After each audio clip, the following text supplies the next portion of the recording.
আলিয়াওয়ালাদেরকে বলে সুন্নি, কওমিদেরকে বলে ওয়াহাবি। এটা একটা ভুল কথা।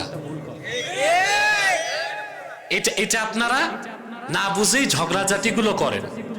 যারা কওমি মাদ্রাসায় পড়ে, বুঝলেন, কিছু বাদ দিয়ে অধিকাংশ কওমির মূল ধারা যারা, তারা কিন্তু আহলুস সুন্নাহ ওয়াল জামাতের সাথে, জনপুর ফুরফুরার সাথে খুব একটা দ্বন্দ্ব নাই, খুব একটা দ্বন্দ্ব নাই।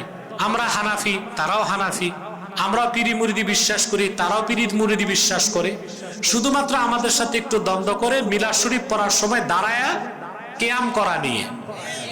আমরা মনে করি কিয়াম করি আমরা মুস্তাহাব মনে করে, তারা যদি মুস্তাহাব মনে করে না করে, সেজন্য আমরা তাদেরকে গালিগালাজ করতে পারি না। তবে কেউ যদি মিলাদ শরীফের কিয়ামকে বেদাত বা শিরক বা হারাম বলে, তাকে আমরা ফিতনাবাজ, গোমরাহ মনে করি। তাহলে বিষয়টা স্পষ্ট।